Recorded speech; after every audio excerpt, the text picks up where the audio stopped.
السلام علیکم ورحمۃ اللہ وبرکاتہ۔ الحمدللہ رب العالمین والصلاة والسلام علی اشرف الانبیاء والمرسلین نبینا محمد وعلی آلہ واصحابہ اجمعین وبعد۔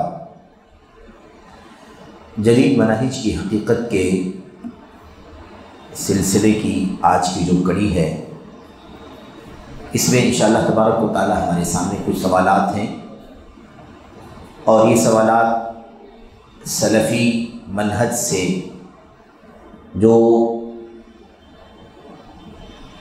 دور، سلفی منہج سے مختلف جو نئے مناہج ہیں، نئے راستے ہیں، نئے طریقے ہیں، ان سے متعلق ہے۔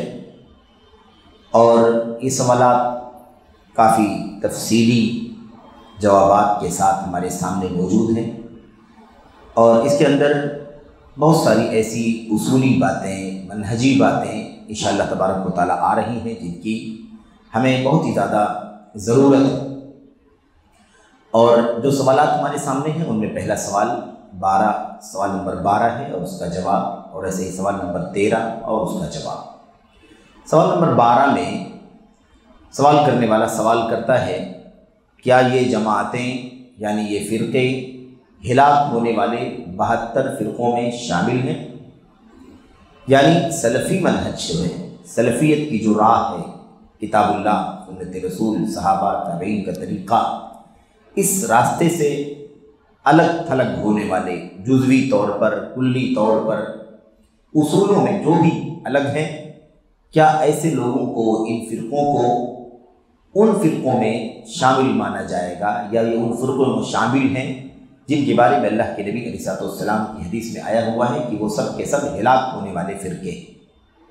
تو کیا یہ سارے فرقے، یہ ساری ٹولیاں، یہ سارے گروہ جن کو ہم جماعتیں کہتے ہیں، کیا یہ سب ہلاک ہونے والے 72 فرقوں میں شامل ہیں؟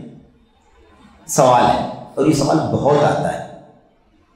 اکثر و بیشتر پوچھا جاتا ہے کہ اللہ کے نبی نے فرمایا تھا کہ اس امت کے 73 ٹکڑے ہو جائیں گے، ایک جنتی ہوگا، بقیہ 72 فرقے جہنم میں جائیں گے۔ ٹھیک ہے، اب یہ سوال بار بار بہت سارے لوگ کرتے ہیں کہ یہ 72 فرقے کون ہیں؟ کیا آج کل کی جو بہت ساری تنظیمیں، بہت سارے دھڑے، بہت سارے فرقے ہمارے بیچ میں ہیں، کیا یہ بھی 72 فرقوں میں شامل ہیں، یا 72 فرقے کچھ اور ہیں؟ اس طرح کے سوالات بہت ہوتے ہیں۔ یہ اسی کا جواب ہے۔ شیخ صالح بن فوزان بن عبداللہ الفوزان حفظہ اللہ جواب میں کہتے ہیں، جی ہاں، اسلام سے نسبت رکھنے والوں میں سے، اسلام سے نسبت رکھنے والوں میں سے جو بھی دعوت یا عقیدہ یا ایمان کے اصولوں میں سے کسی اصول میں اہل سنت و جماعت کی مخالفت کرے گا، وہ 72 فرقوں میں داخل ہوگا۔ صرف جواب نہیں ہے بلکہ اصول بھی ہے، اصول بتایا جا رہا ہے۔ یہ فرقے 72 فرقوں میں شامل ہیں، اسلام سے نسبت رکھنے والوں میں سے جو بھی فرقہ دعوت میں یا عقیدے میں یا ایمان کے اصولوں میں سے کسی اصول میں اہل سنت و جماعت کی مخالفت کرے گا، وہ 72 فرقوں میں داخل ہوگا اور وعید کا مستحق ہوگا۔ وعید جو سزا، جو دھمکی بتلائی گئی ہے کہ جہنمی ہوگا وغیرہ، اور اسے اس کی مخالفت کے بقدر مذمت و سزا لاحق ہوگی۔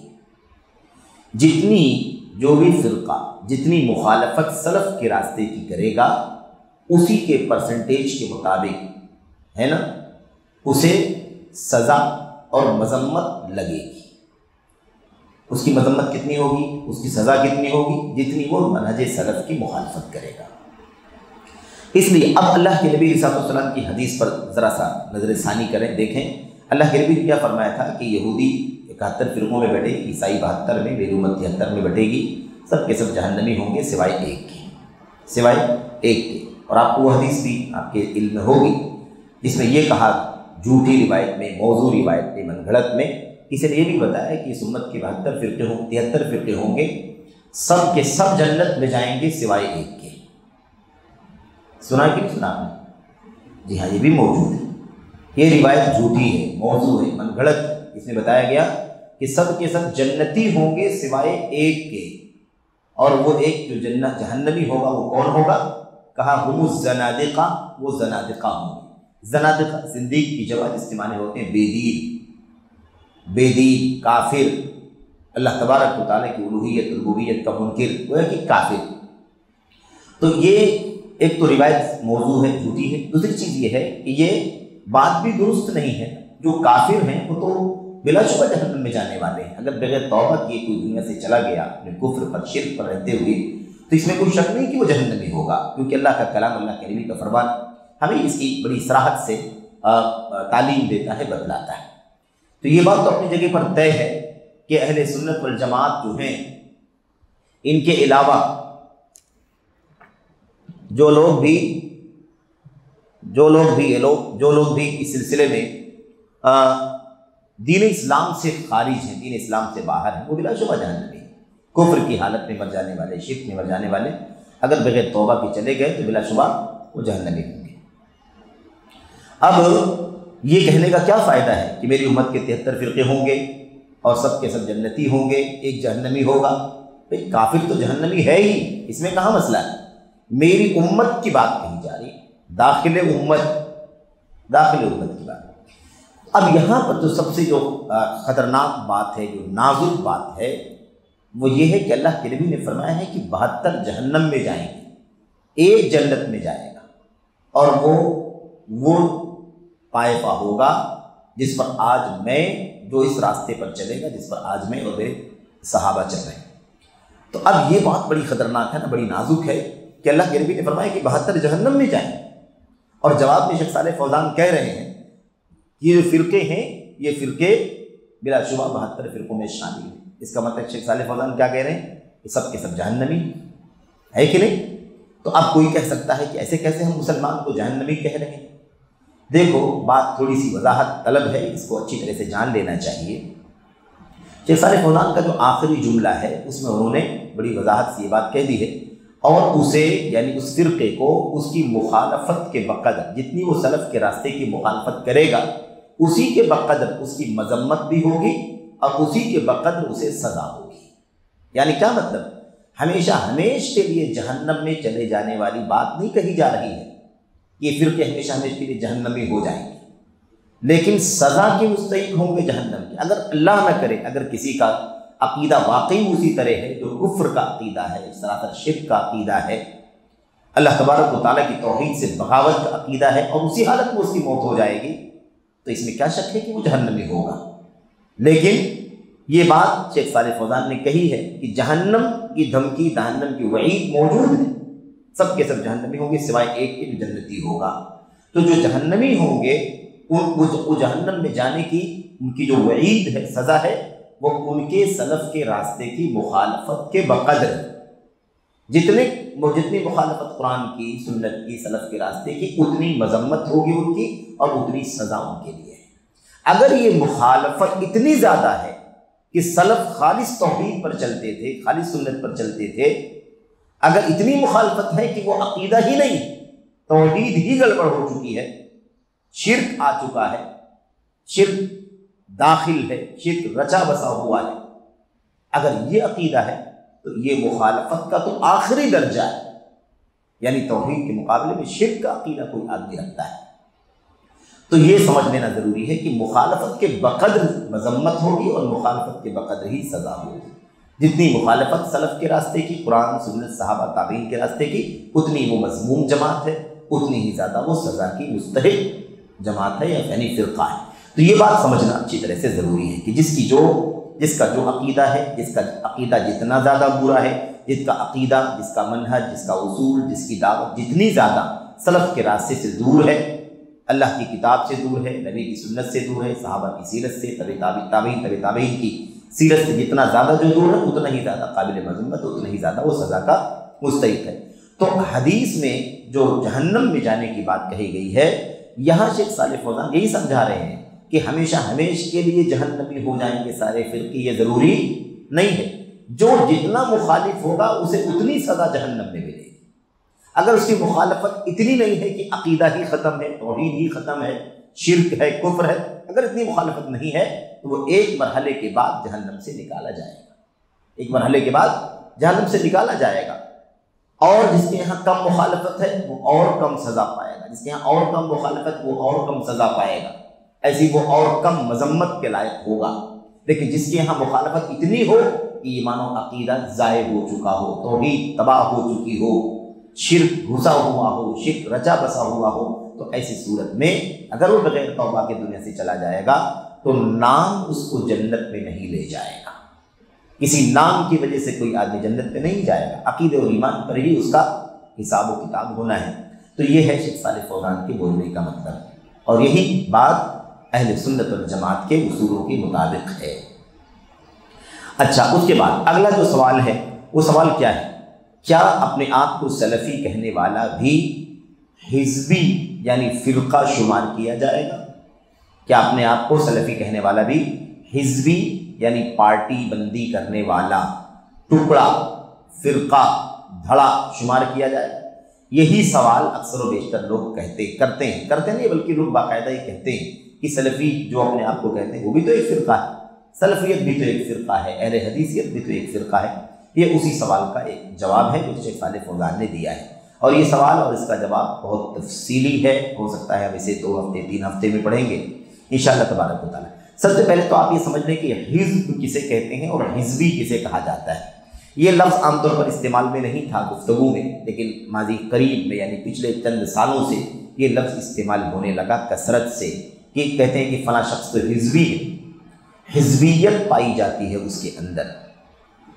اس کا کیا مطلب ہوتا ہے؟ حزب کا معنی کیا ہے اور کسی کو حزبی کہا جاتا ہے تو اس کا کیا مطلب ہوتا ہے، اور حزبیت کسے کہتے ہیں، یہ جاننا ضروری ہے، کیونکہ یہ لفظ بہت استعمال ہوتا ہے۔ جب استعمال زیادہ ہو کسی لفظ کا تو اس کا معنی جاننا، اس کی حقیقت کو سمجھنا بھی ضروری ہوتا ہے۔ جیسے منہج کا لفظ بہت قریب تک لوگ نہیں جانتے تھے، منہج کا لفظ استعمال نہیں ہوتا تھا، بہت نادر استعمال ہوتا تھا، اہل علم کی کتابوں میں استعمال ہوتا تھا، لیکن اس کے بعد جب فرقے بہت زیادہ بڑھ گئے، دھڑے بہت زیادہ ہو گئے، تو اس کا استعمال کثرت سے ہونے لگا کہ یہ فرقہ، یہ ٹولی، یہ گروہ، یہ دھڑا منہج سلف سے ہٹا ہوا ہے، راہ سلف سے ہٹا ہوا، تب جا کر کے اس کا استعمال کثرت سے ہوا، اور ہم سمجھ سکے کہ منہج کسے کہتے ہیں، منہج کا کیا معنی ہے، اور منہج پر چلنا کیوں ضروری ہے، اور کیسے انسان اپنے آپ کو سچے دین پر محفوظ رکھ سکتا ہے۔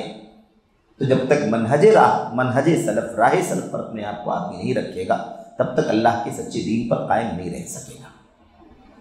تو حزبی کسے کہتے ہیں؟ سب سے پہلے حزب کہتے ہیں، حزبی عربی زبان میں حزب کا معنی جمع ہونا، اکٹھا ہونا ہوتا ہے۔ حزب سے کہتے ہیں اکٹھا ہو جانا، جمع ہو جانا، یہ ہوتا ہے حزب کا معنی۔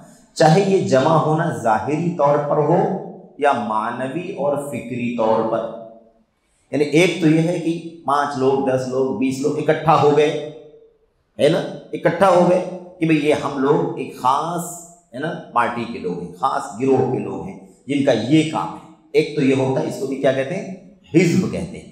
ایک حزب یہ ہوتا ہے کہ لوگ جمع نہیں ہوئے ہیں، اکٹھا نہیں ہوئے ہیں، لیکن کوئی نظریہ ہے، کوئی تھیوری ہے، کوئی عقیدہ ہے، کوئی سوچ ہے، کوئی فکر ہے جو چند لوگوں کے یہاں پائی جاتی ہے، ان کے یہاں ہے، فلاں جگہ کا آدمی اس کے یہاں یہی فکر ہے، فلاں جگہ کا آدمی اس کے یہاں یہی فکر ہے، تو اس فکر کے لوگ جہاں جہاں پائے جائیں گے ان سب لوگوں کو بھی کیا کہا جائے گا؟ حزب کہا جائے گا، چاہے وہ اکٹھا ہوں یا دور دور رہتے ہوں۔ تو جسمانی فزیکلی تو اکٹھا نہیں ہے وہ، لیکن فکر کے اعتبار سے اکٹھا ہے۔ مثال کے طور پر کسی کے ہاں خارجیت کی فکر ہے، بغاوت کی، مسلم حکمراں کے خلاف بغاوت کرنے کی سوچ ہے، وہ سوچ فلاں جگہ پر ایک آدمی رکھنے والا ہے، فلاں جگہ پہ ایک آدمی رکھنے والا ہے، فلاں جگہ پر ایک آدمی رکھنے والا ہے، تو ہم کیا کہیں گے؟ حزبی لوگ ہیں، چاہے وہ اکٹھا ہیں یا دور دور، فکری طور پر، نظریاتی طور پر سب کے سب کیا ہیں؟ ایک نظریے کے۔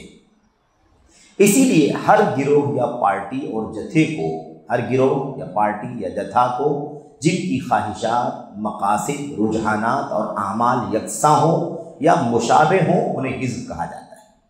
بات واضح ہو رہی ہے نا، کہ جہاں بھی کہیں بھی ہے نا کچھ لوگ ہوں جن کی خواہشات ایک جیسی ہوں، یعنی سب کی اپنی منمانی، ایک نظریہ ہو، سب اس پر چلتے ہوں، لوگوں کے مقاصد ایک ہوں، جو ارادہ اس کا ہے وہی ارادہ اس کا ہے، وہی نیت اس کی ہے وہی نیت اس کی، تو ایک ہی مقصد پر چلنے والے لوگ جو ہیں، ایسے الگ الگ رجحانات، میلان، فلاں نظریے کی طرف یہ فلاں لوگ مائل ہیں، ایسے ہی فلاں فلاں کام لوگوں کے یہاں سیم پائے جاتے ہیں، تو ایسے سیم کام، ایک جیسے مقاصد، ایک جیسے ارادے، ایک جیسے افکار جو بھی رکھنے والے ہیں، ان لوگوں کو کیا کہا جاتا ہے؟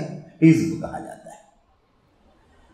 اس کی جمع احزاب آتی ہے، حزب کی جمع احزاب ہے۔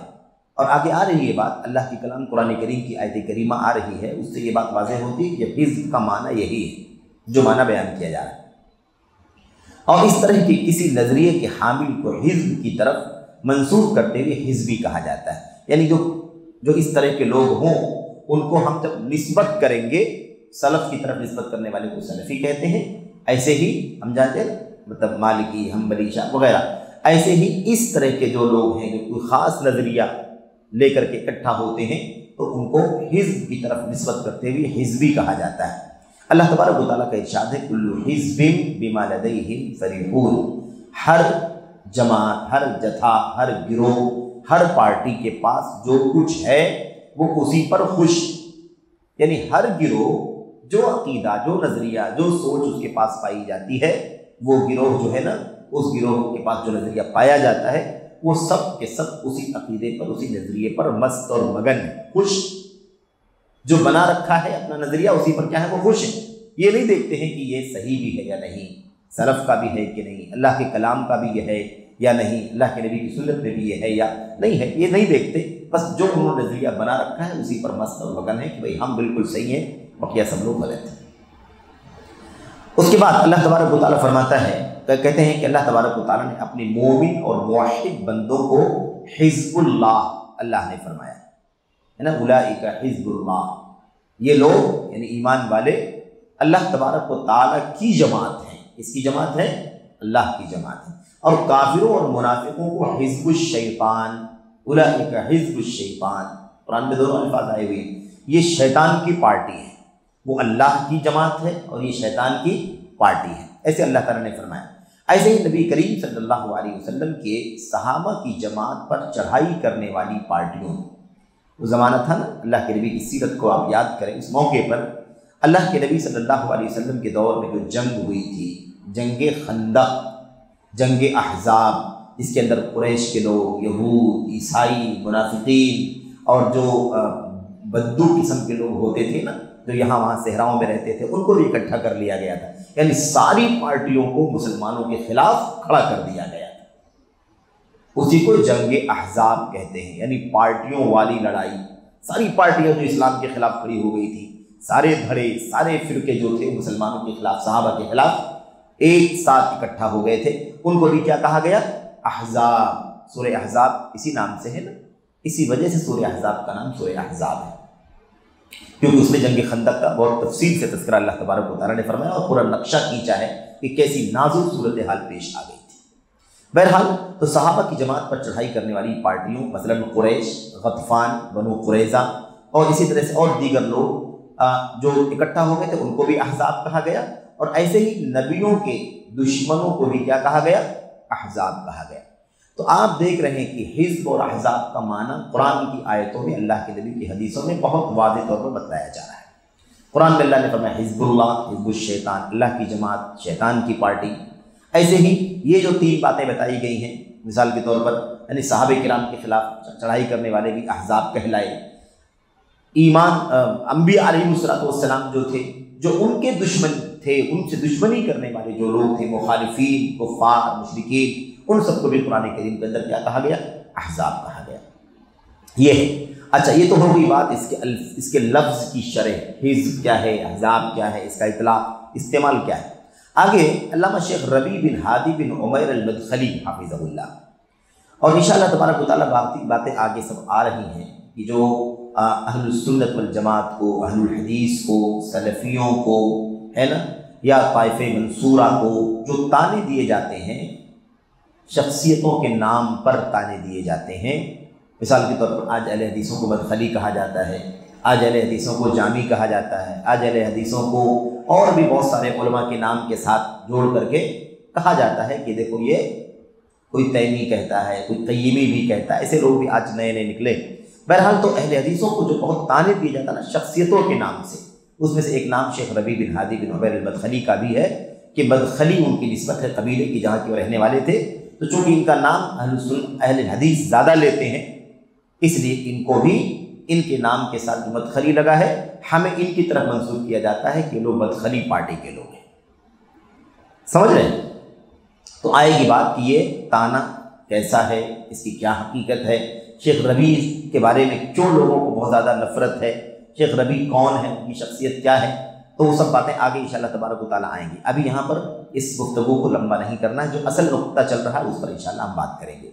بس اتنی سی بات ہے کہ شیخ ربیع بن ہادی بن عمیر المدخلی سعودی عرب کے ان چوٹی کے علماء اور ائمہ میں سے ہیں جن کے ہاں سنت کی غیرت کوٹ کوٹ کر کے بھری ہوئی ہے۔ وہ بدعتیوں کے خلاف ننگی تلوار ہیں، اپنی زبان سے اپنے قلم سے وہ کبھی بھی کسی بدعت کو، کسی بدعتی کو، کسی خارجی ذہنیت کو، کسی تحریکی کو، کسی اخوانی کو، کسی مودودی کو، کسی قطبی کو کبھی بھی برداشت نہیں کرتے۔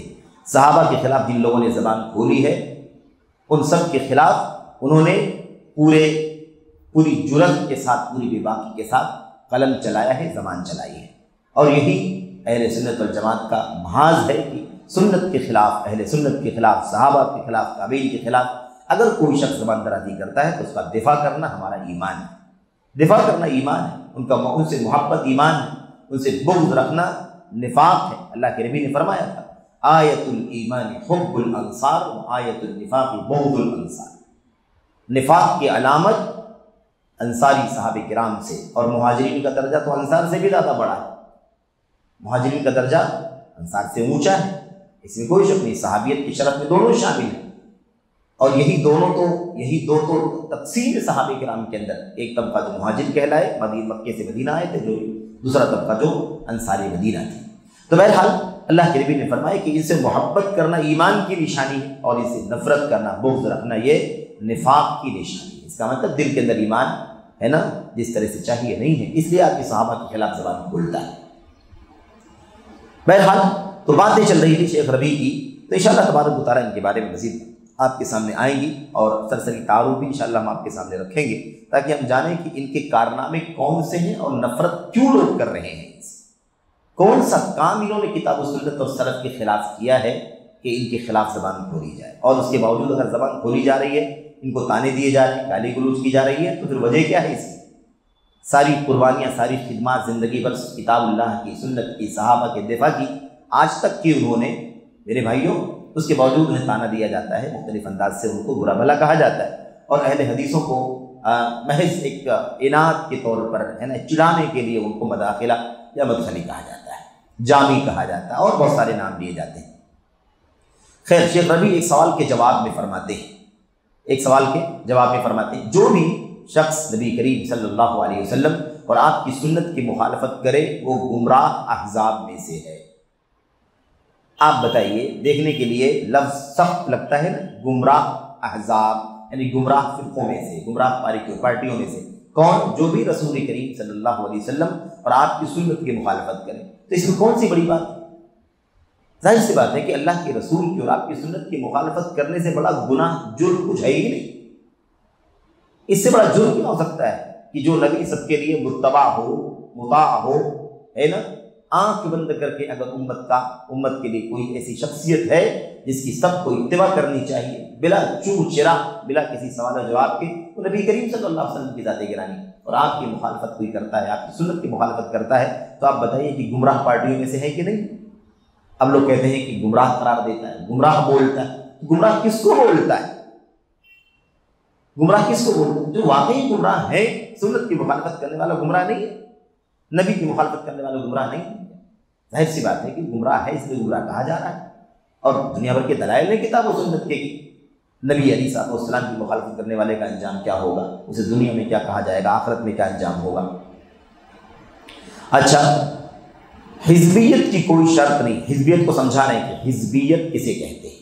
پارٹی بندی، جتھا بندی، گروہ نکال لینا، ایک فرقہ بنا لینا، کہتے ہیں اس کی کوئی شرط نہیں ہے۔ اللہ تعالیٰ نے پچھلی امتوں کو اور اسی طرح قریش اور ان کے ساتھ مل کر نبی کریم صلی اللہ علیہ وسلم کے خلاف ساز باز کرنے والوں کو احزاب کہا ہے، احزاب کہا ہے۔ سورہ احزاب کے اندر اللہ تبارک و تعالیٰ نے ان کو کیا کہا ہے؟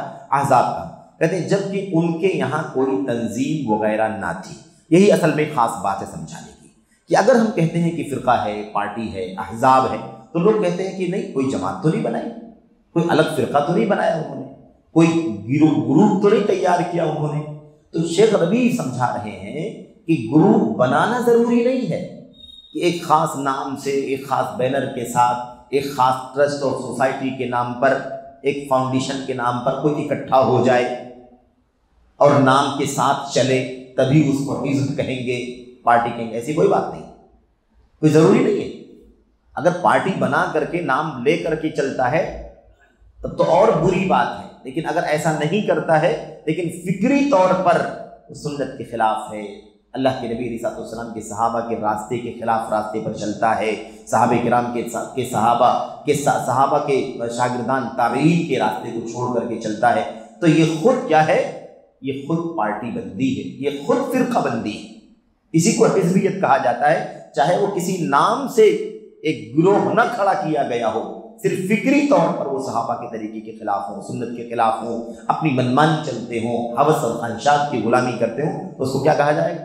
اس کو حزبی کہا جائے گا، اس کو حزبی کہا جائے گا۔ اس لیے حزب میں یہ شرط نہیں ہے کہ وہ منظم ہو، ضروری کہ کوئی تنظیم کے نام سے کوئی ایک دھڑا بنا لے تو ہی اس کو پارٹی کہا جائے گا، نہیں۔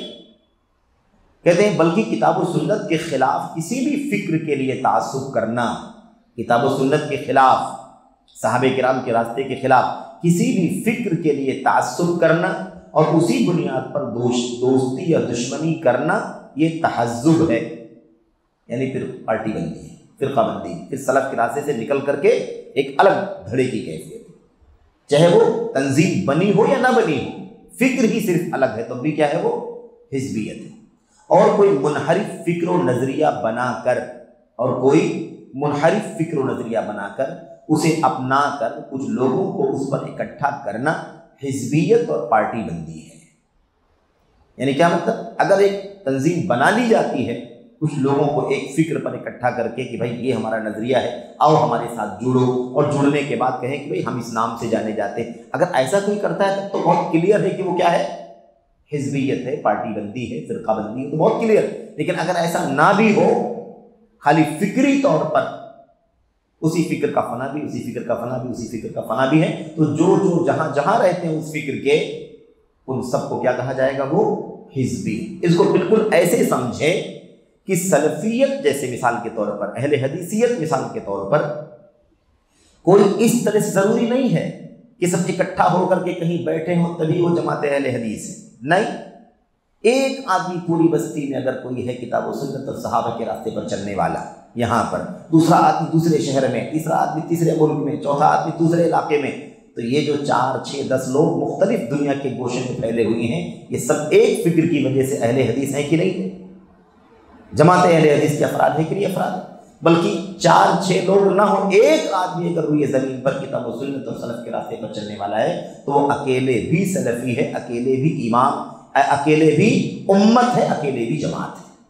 بالکل ایسے ہی ان کو بھی سمجھیں، ایسے ان کو بھی سمجھیں کہ گرچہ وہ کسی نام سے نہ چلتے ہوں لیکن فکر کے ساتھ جہاں جہاں رہتے ہیں انہیں بھی حزبی ہی کہا جائے گا، انہیں بھی فرقہ ہی کہا جائے گا۔ یہی بات شیخ ربیع ہمیں سمجھا رہے ہیں۔ خواہ اس کی کہتے ہیں کہ کچھ لوگوں کو اس پر اکٹھا کرنا حزبیت اور پارٹی بندی، خواہ اس کی کوئی تنظیم ہو یا نہ ہو، کوئی تنظیم ہو یا نہ ہو۔ ہاں اگر اس کے لیے کوئی تنظیم بھی ہو تو اور زیادہ برا اور شر ہے۔ اس کا مطلب یہ ہے کہ اب تو ایک پورا یونٹ بنا کر کے کام کر رہے ہیں، سمجھ رہے ہیں یہ۔ لیکن اگر نہیں بھی ہے، کوئی جتھا نہیں بنا ہوا ہے نام کے ساتھ، تنظیم کے ساتھ، فکری طور پر، تب بھی وہ فرقہ ہے، تحزب ہے، حزب ہے۔ اللہ تعالیٰ نے رسول کریم صلی اللہ علیہ وسلم سے لڑنے والوں کو احزاب کہا ہے، اس لیے کہ وہ حق کے خلاف باطل پر جمع ہوئے تھے۔ اللہ تعالیٰ نے رسول اللہ صلی اللہ علیہ وسلم سے لڑنے والوں کو کیا کہا ہے؟ احزاب، یعنی پارٹیاں، گروپس، اس لیے کہ وہ حق کے خلاف باطل پر اکٹھا ہوئے تھے۔ حق ایک ہی تھا، اللہ کے نبی اور آپ کے صحابہ، اس کے سوا کوئی جماعت نہیں تھی۔ ان کے خلاف جتنے لوگ کھڑے ہوئے تھے ان سب کو اللہ نے کیا کہا؟ پارٹیاں، فرقے، دھڑے۔ اس کے اندر بات آ چکی نا، قریش، غطفان، بنو قریظہ کی یہودی، اس کے علاوہ بدوؤں کی جماعت جو یہاں وہاں بکھری رہتی تھی اور جو بالکل بے سلیقہ ہوتی تھی، جس نے بھی ان کو بلایا اس کے پیچھے وہ چل پڑے، علم سے، تہذیب سے، دین سے عاری، ہے نا، ایسے لوگ۔ ان سب کو اللہ نے کیا فرمایا؟ احزاب، یہ سب پارٹیاں ہیں، یہ سب ٹولیاں ہیں جو اسلام کی جماعت کے خلاف کھڑے ہو چکے ہیں۔ قرآن کریم میں اللہ تعالیٰ نے فرمایا تھا، یہ دیکھو یہ والی آیت کریمہ ہے جس میں صاف معلوم پڑتا ہے یہ باتیں جو اس سے پہلے کہی گئی ہیں ان سب کی دلیل یہ آیت کریمہ ہے۔ سورہ غافر، سورہ مومن کی آیت نمبر 5، کذبت قبلہم قوم نوح والاحزاب من بعدہم وہمت کل امۃ برسولہم لیأخذوہ وجادلوا بالباطل لیدحضوا بہ الحق فأخذتہم فکیف کان عقاب۔ اس آیت کریمہ میں آپ دیکھیں اللہ تعالیٰ فرماتا ہے، ترجمہ ہے نیچے، قوم نوح نے، ان لوگوں سے پہلے قوم نوح نے، کن سے پہلے؟ یہ مکے والوں سے پہلے، مشرکین مکہ سے پہلے، ہم نے قوم نوح نے، ان کے بعد کے گروہوں نے بھی جھٹلایا۔ یعنی آج مشرکین مکہ اگر اللہ کے نبی کو اور قرآن کریم کو جھٹلا رہے ہیں تو یہ بڑی بات نہیں ہے۔ نبوت کی شروعات کہاں سے ہوئی؟ رسالت کی شروعات حضرت نوح علیہ السلام کی قوم سے۔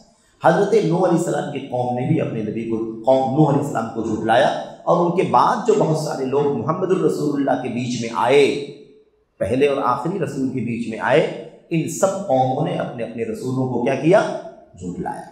یہ آیت کریمہ ان آیتوں میں سے ایک ہے جن سے ثابت ہوتا ہے کہ رسول رسالت کی شروعات حضرت نوح علیہ السلام سے ہوئی ہے۔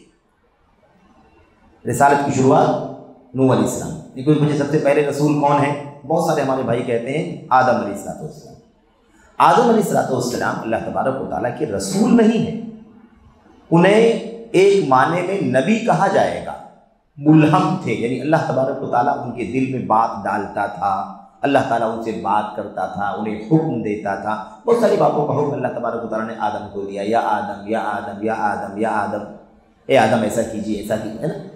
تو اللہ تبارک و تعالیٰ اپنے بندے، پہلے انسانیت کی شروعات حضرت آدم سے گفتگو کی، بات کی، بہت ساری باتیں کی، اور اللہ تبارک و تعالیٰ ان کے دل میں بہت ساری باتیں ڈالتا تھا۔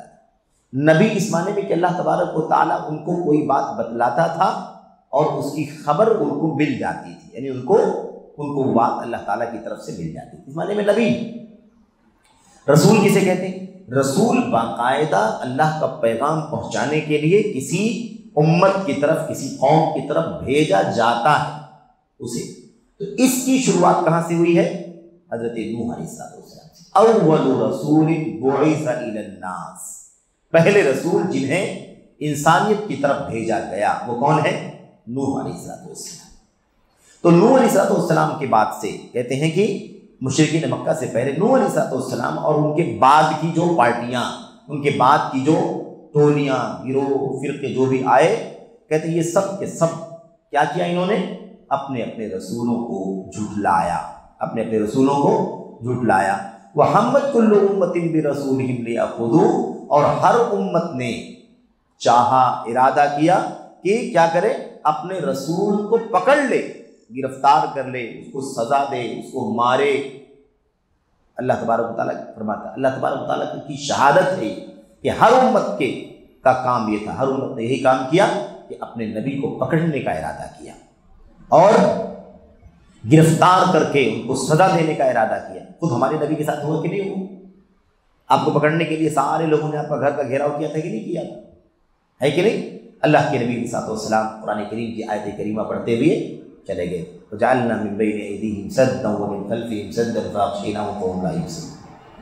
بہرحال تو یہ کام ہوتا رہا، سارے واقعات ہیں۔ کتنے لوگوں نے تو باقاعدہ اپنے نبیوں کو پکڑا اور انہیں قتل کر ڈالا۔ بنی اسرائیل کے بہت سارے نبیوں کے بارے میں اللہ نے نبیین کہا، بہت سارے نبیوں کو ان لوگوں نے قتل کیا۔ انبیاء کا وَقَتْلِهِمُ الْأَنْبِيَاء، ان اہل کتاب کے بہت سارے لوگوں کے قتل کرنے کی وجہ سے اللہ تبارک و تعالیٰ کا ان کے اوپر عذاب آیا۔ تو یہ سب ہوا ہے۔ اب اللہ کا کلام کہتا ہے کہ ہر امت نے اپنے اپنے نبی کے ساتھ یہ سلوک کرنے کی کوشش کی، کوئی کامیاب ہو گیا، کوئی کامیاب نہیں ہوا، کسی نے کم، کسی نے زیادہ، لیکن یہ کام کیا۔ وَجَادَلُوا بِالْبَاطِلِ، اور باطل ناحق کو لے کر کے جھگڑنا شروع کر دیا، بحث کرنا، مباحثہ کرنا، مناظرہ کرنا، لڑنا بھڑنا، ہے نا، یعنی حق کے مقابلے میں باطل کو پیش کر کے حجت کرنا، بحث کرنا، جھگڑا تکرار کرنا، یہ کام کیا۔ کیوں؟ لیدحضوا بہ الحق، تاکہ اس باطل کے ذریعے سے حق کو کیا کر دیں؟ حق کو کچل دیں۔ اس نیت سے ان لوگوں نے کام کیا، حق کو بگاڑ دیں، خراب کر دیں۔ فاخذتہم، اللہ فرماتا ہے اس وجہ سے میں نے ان کو پکڑا، اس لیے ہم نے ان کا مواخذہ کیا۔ فکیف کان عقاب، تو ذرا بتاؤ کہ میری سزا کیسی رہی۔ میں نے سزا دیا بہت ساری امتوں کو، عذاب آیا میرا، تو تمہارے سامنے تو اس کی داستان قرآن کریم کے اندر موجود ہے، بھلا بتاؤ کہ ان کو سزا جو میں نے دی اس کا کیا حال تھا، تم بھی ذرا سوچو کہ تمہارا کیا انجام ہوگا۔ اس طرح سے اللہ تبارک و تعالیٰ نے بتایا۔ تو یہ آیت کریمہ کیا بتلاتی ہے؟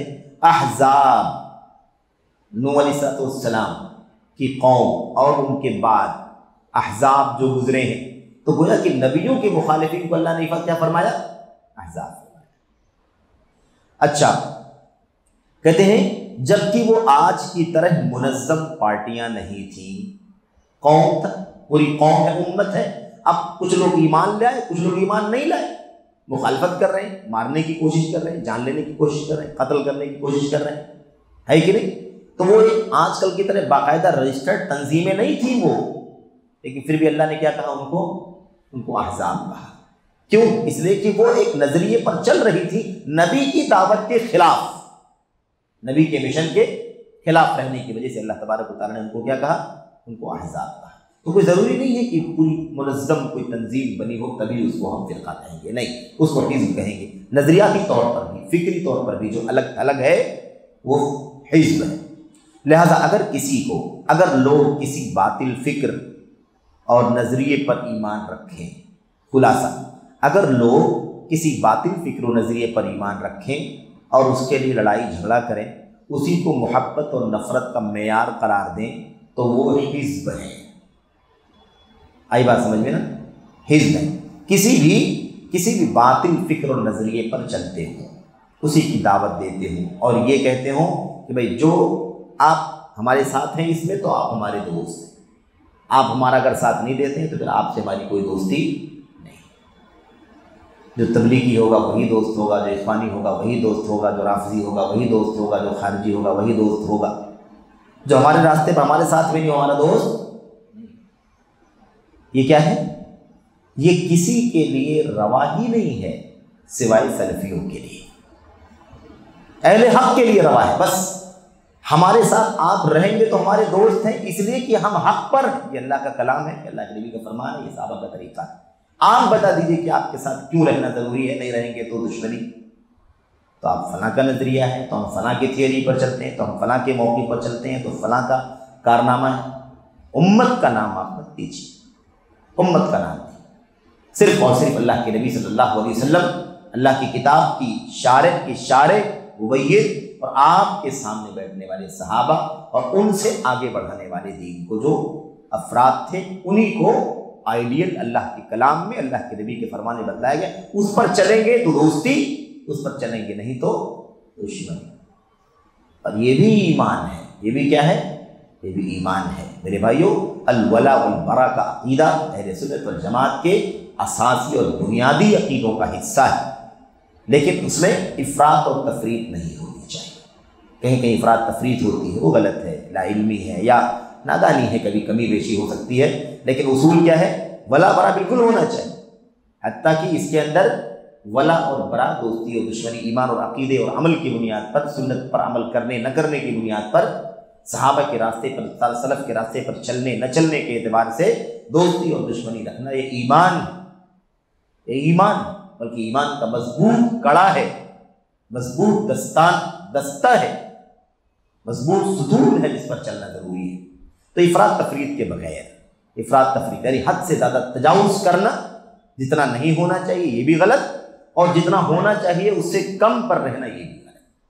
اس میں اللہ نے فرمایا کہ چاہے اس معاملے میں تمہارے باپ ہوں، تمہارے بھائی ہوں، تمہارے بیٹے ہوں، تمہارے کنبے قبیلے ہوں، تمہاری بیوی بچے ہوں، تب بھی ان سے محبت نہیں رکھی جائے گی جب وہ اللہ اس کے رسول کے دشمن ہوں، ہے نا؟ یہ وضاحت، یعنی یہ اصول ہے اللہ کے دین کا۔ پہلے اس کی جو تفصیلی باتیں ہیں وہ کسی اور موقع پر ہم لوگ شاید پڑھیں ہو سکتے، اس میں بھی آئے آگے۔ تو کیا کہتے ہیں؟ اگر یہ چیز منظم طور پر ہو اور اسے مال و اسباب وغیرہ کے ذریعے مضبوط کیا جائے تو یہ اور بھی زیادہ شر اور گمراہی ہے، ادھر اشارہ شیخ نے یہاں اشارہ کیا کہ آج کل کے دور میں باقاعدہ پارٹیاں فرقے بن جاتے ہیں، تنظیمیں تیار ہو جاتی ہیں، ایک خاص تھیوری لے کر کے چلتی ہیں سنت کے خلاف، صحابہ کے طریقے کے خلاف، اور اس کو مال کے ذریعے سے مضبوط کیا جاتا ہے، اس کو سیاسی طور پر مضبوط کیا جاتا ہے، اس کو میڈیا کا سہارا لے کر کے مضبوط کیا جاتا ہے، ملمہ سازی چمک دمک کے ذریعے سے اس کی بیجا فضائل بیان کر کے، اس کی بہت ساری ایسی خصوصیات بیان کر کے مضبوط کیا جاتا ہے جس کی حقیقت میں کوئی ویلیو نہیں، کوئی اہمیت نہیں۔ تو اگر یہ سب چیزیں بھی اگر ساتھ میں موجود ہوں تب تو یہ اور زیادہ شر اور برائی کا باعث ہے۔ اچھا خیر، بات ختم کر رہے ہیں حزبیت والی انشاءاللہ تبارک و تعالیٰ۔ اس میں ایک بات جو آگے آ رہی ہے، اس سے آپ کو اور بھی زیادہ کلیئر ہو جائے گا کہ حزب اور فرقہ کسے کہا جاتا ہے۔ آج کل جو ہے نا، جو یہ الگ الگ دھڑے بن رہے ہیں، الگ الگ تنظیمیں، الگ الگ نام سے الگ الگ فرنٹ بن رہے ہیں، الگ الگ مطلب جو بن رہے ہیں، اس میں ان کی پرکھ کرنے کے لیے ان کی حالت، ان کی خصوصیت، ان کا طریقہ کیا ہوتا ہے، اس پر چند نکات یہاں پر لکھے ہوئے ہیں۔ اصل میں یہ جو نکات آپ کے سامنے لکھے ہوئے ہیں، یہ ڈاکٹر ابراہیم بن محمد عباس، ایک اسلامی ایک اسلامی کہہ لیجیے کہ محرر ہیں، بہت بڑے لکھنے والے ہیں، ان کے بہت سارے مقالات، بہت سارے آرٹیکلز، بہت ساری کتابیں ہیں، اور انہوں نے البیان، مجلہ البیان جو لندن سے شائع ہوتا ہے نا، اور وہ اہل سنت والجماعت کا، منہج سلف کا الحمدللہ ایک آرگن ہے، ایک میگزین ہے ان کی۔ اس میں ایک آرٹیکل انہوں نے لکھا تھا، الحزبیہ و صفات الحزبیین، پارٹی بندی، فرقہ بندی اور فرقہ بندی کرنے والوں کی صفات۔ تو الگ دھڑا لے کر کے چلتے ہیں، الگ فکر بنا لیتے ہیں اور اس پر چلتے ہیں، اس کی حقیقت انہوں نے بیان کی ہے۔ تو 5-6 پوائنٹ یہاں پر ہمارے سامنے لکھے ہوئے ہیں۔ ڈاکٹر ابراہیم بن محمد عباس حزبیوں کے بعد صفات بیان کرتے ہوئے لکھتے ہیں۔ نمبر 1، دیکھیے کیسے پہچانیں گے نظریہ کیا ہوتا ہے۔ نمبر 1، حزبیوں کے یہاں متعلقہ شخصیتوں کی حد سے زیادہ تعظیم پائی جاتی ہے۔ یعنی یہ جو پارٹی اور فرقہ فالو کرتے ہیں، بنا کر چلتے ہیں ایک الگ نظریہ، ان لوگوں کے ہاں ایک اہم بات یہ ہے کہ ان کا جو بڑا ہوتا ہے نا، ان کا اگوا، ان کا پیشوا ہے نا، ان کا فاؤنڈر، بانی، یا ان کا کوئی بڑا مثال کے طور پر عالم ہے، اسکالر ہے، تو اس یا ایک سے زیادہ ہوں، ایک شخصیت یا بہت ساری شخصیتیں ہوں، تو ان شخصیتوں کی حد سے زیادہ تعظیم ہوتی ہے۔ ہمارے یہاں تعظیم کی بنیاد کیا ہے؟ سلفیوں کے ہاں کہ تعظیم کی بنیاد اصولی، تعظیم کی بنیاد اصولی ہے، منمانی نہیں ہے، نفسانی نہیں ہے، خواہشات کی غلامی نہیں ہے، بس آپ بالکل دیوانہ ہو جائے اصولوں سے ہٹ کر کے۔ بھئی اللہ کے نبی علیہ السلام سے زیادہ اونچا دنیا میں کوئی نہیں ہے نا، آپ زیادہ اونچا کوئی نہیں۔ اللہ کے نبی صلی اللہ علیہ وسلم کے سامنے اگر کوئی صحابی جھک گیا تو اللہ کے نبی نے ڈانٹا کہ نہیں ڈانٹا؟ کوئی کھڑا ہو گیا آپ نے تنبیہ کیا کہ نہیں تنبیہ کیا؟ کیسے یہ عجمیوں کی طرح نان عرب جو ہے نا، جو دوسرے کلچر کے لوگ ہیں، جیسے وہ اپنے بڑوں کے سامنے بس کھڑے ہو جاتے ہیں، یہ کیا طریقہ ہے؟ تو کوئی کہہ سکتا ہے کہ توہین ہے اللہ کے نبی؟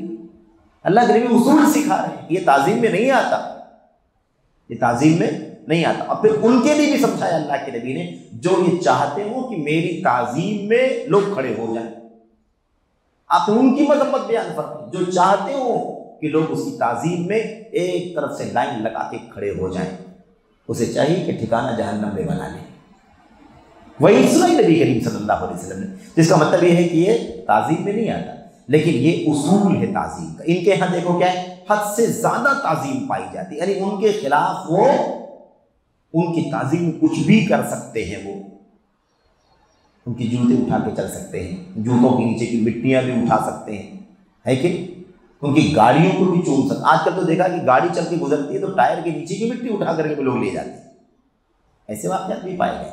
تو یہ سب کیا ہے؟ یہ سب اس طرح کی چیزیں ان کے ہاں پائی جاتی۔ کہتے ہیں کہ یہاں تک کہ بسا اوقات یہ تعظیم عصمت کی حد تک پہنچ جاتی ہے۔ عصمت کس کے لیے ہے؟ سوائے انبیاء علیہ السلام کی عصمت کسی اور کے لیے نہیں ہے۔ انبیاء علیہ السلام کو اللہ نے معصوم بنایا تو وہ معصوم ہے، جسے اللہ نے معصوم نہیں بنایا وہ معصوم نہیں ہو سکتا۔ تو یہ چیز اتنی تعظیم ان کے یہاں پائی جاتی ہے کہ اسے معصوم سمجھتے ہیں۔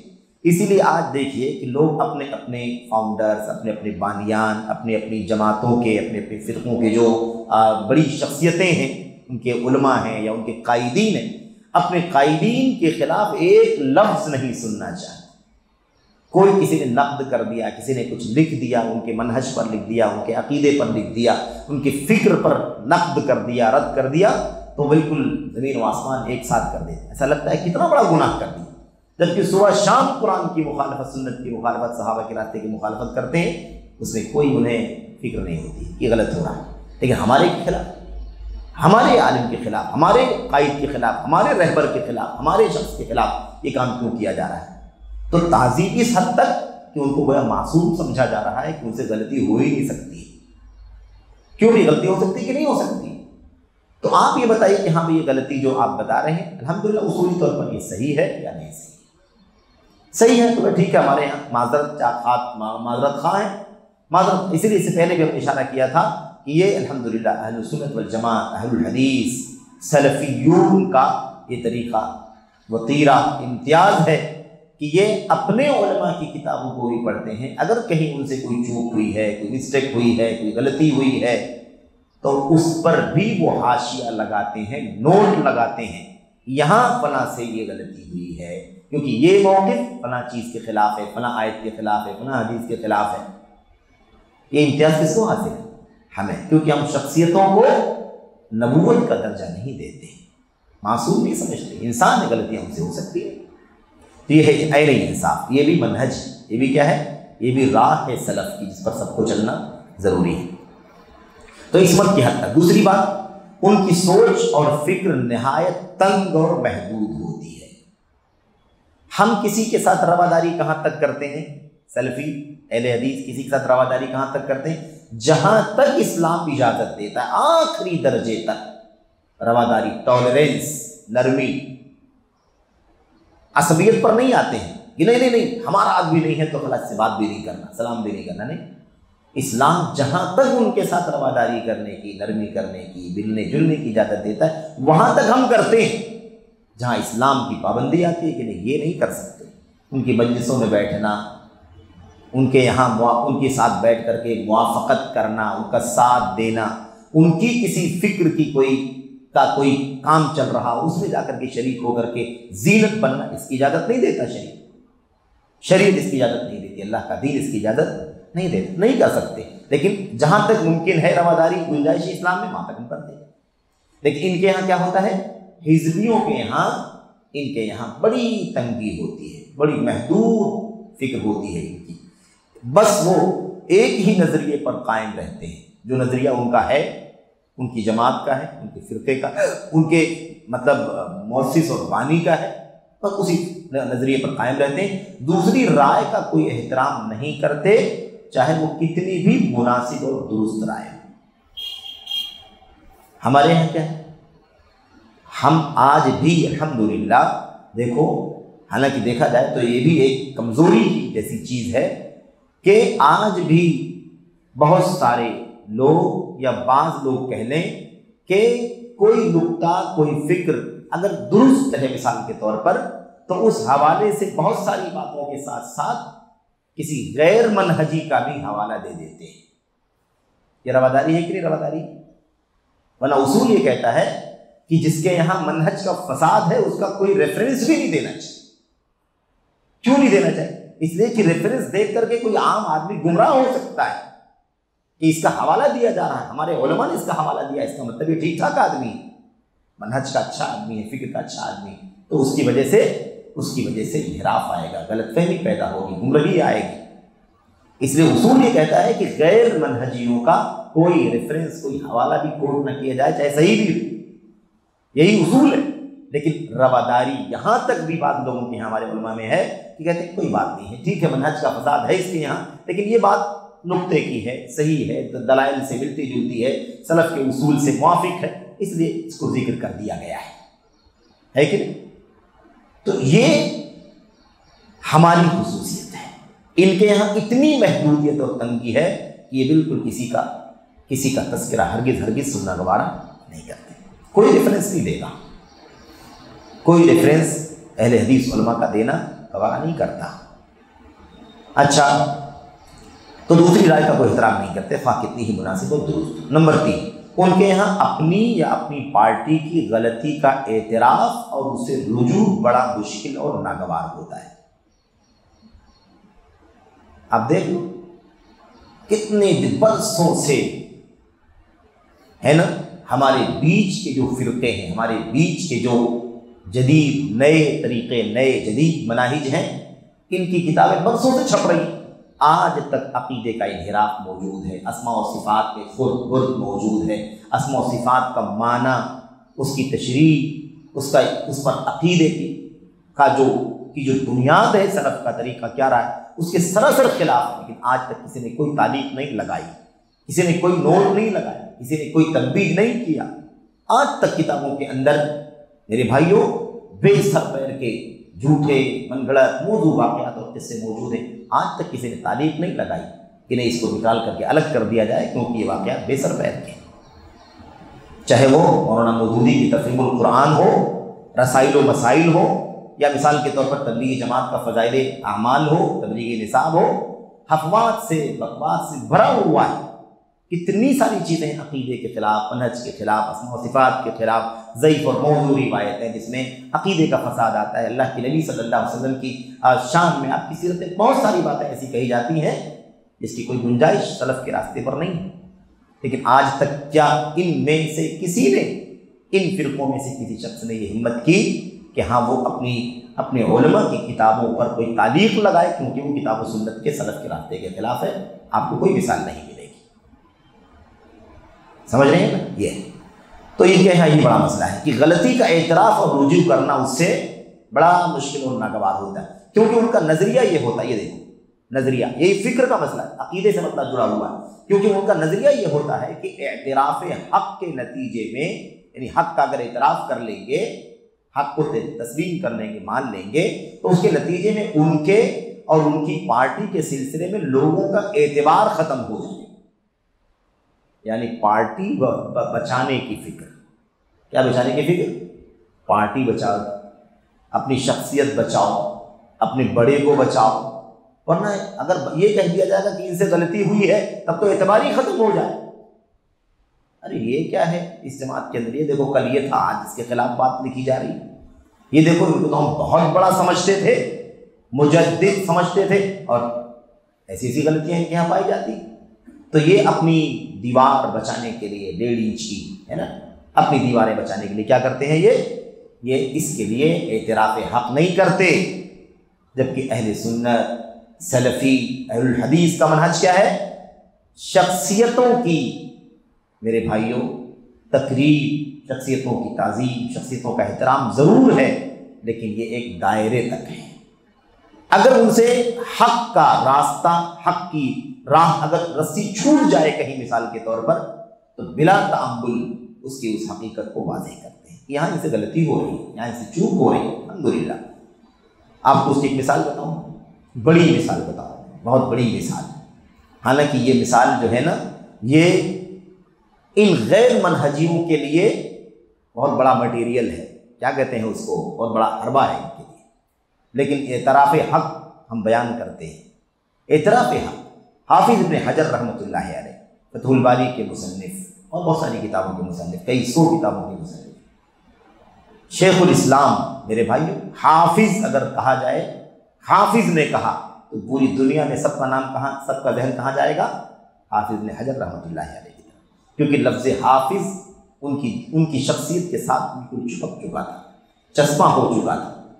یا تو پھر نام لے کے بتائے کہ حافظ فلاں، تو الگ ہو جائے گا کس حافظ کی بات ہو رہی ہے، ورنہ اگر کہا جائے حافظ نے فرمایا، قال الحافظ، حافظ نے کہا، تو ساری علم کی دنیا کیا سمجھے گی اس سے؟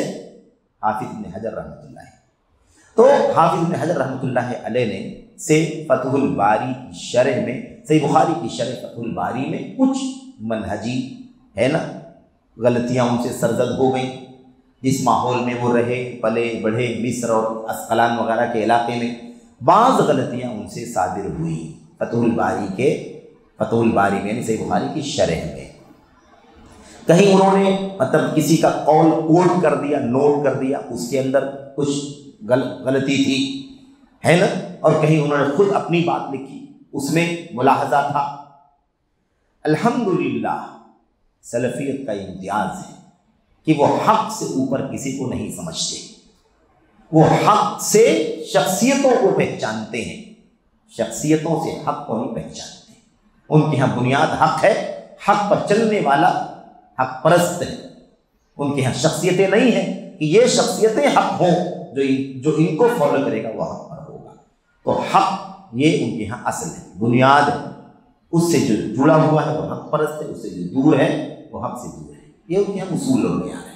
تو بہرحال حافظ ابن حجر رحمۃ اللہ علیہ سے جو چوک ہوئی، جو غلطیاں ہوئیں فتح الباری کے اندر، الحمدللہ علامہ عبدالعزیز بن عبداللہ بن باز رحمۃ اللہ علیہ نے، آج کے دور کی مثال دیتا ہوں، پرانی مثالیں بھی بہت ساری موجود ہیں، آج کے دور میں علامہ ابن باز عبدالعزیز بن عبداللہ بن باز رحمۃ اللہ علیہ نے باقاعدہ فتح الباری، جب صحیح بخاری کو وہ شرح کر رہے تھے طائف میں، ہے نا، طائف میں جب وہ شرح کر رہے تھے اپنی مسجد میں، تو باقاعدہ اس پر جہاں جہاں حافظ ابن حجر سے چوک ہوئی ہے وہاں نوٹ لگا رہے تھے، تعلیق لگا رہے، تنبیہ کر رہے تھے۔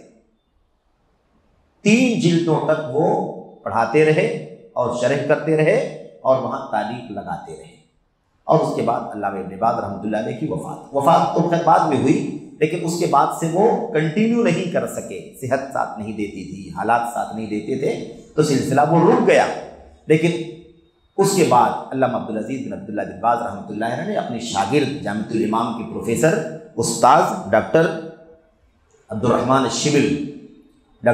الشبل جو چوٹی کے مدرس ہیں، استاذ ہیں، ان سے انہوں نے کہا کہ آپ فتح الباری پر جو ہم نے تعلیق لگائی ہے اب تک، جو حافظ ابن حجر رحمۃ اللہ علیہ سے کچھ غلطیاں ہوئی ہیں، ہم نے اس پر تعلیق لگائی ہے، آپ ان تعلیقات کو، نوٹس کو پڑھ لیجئے، اور جس انداز سے ہم نے تعلیق لگائی ہے ایسے ہی پوری کتاب کو آپ پڑھ کر کے اس پر تعلیق لگا دیجیے۔ سمجھ رہے ہیں؟ تو خود ہمارے سلفی علماء یہ کام کرتے ہیں، اور اگر اپنے سے نہیں ہو سکتا ہے تو جو صاحب علم ہیں، جو اس میں حیثیت کے ہیں، ان سے یہ کام کرواتے ہیں۔ یہ انصاف ہے، اور اس سے نہ حافظ ابن حجر کی شان گھٹتی ہے، نہ سلفیت متاثر ہوتی ہے، اور اللہ تبارک و تعالیٰ کا دین اس بات کا سب سے زیادہ حقدار ہے کہ اس کے آگے کسی کی رعایت نہ کی جائے۔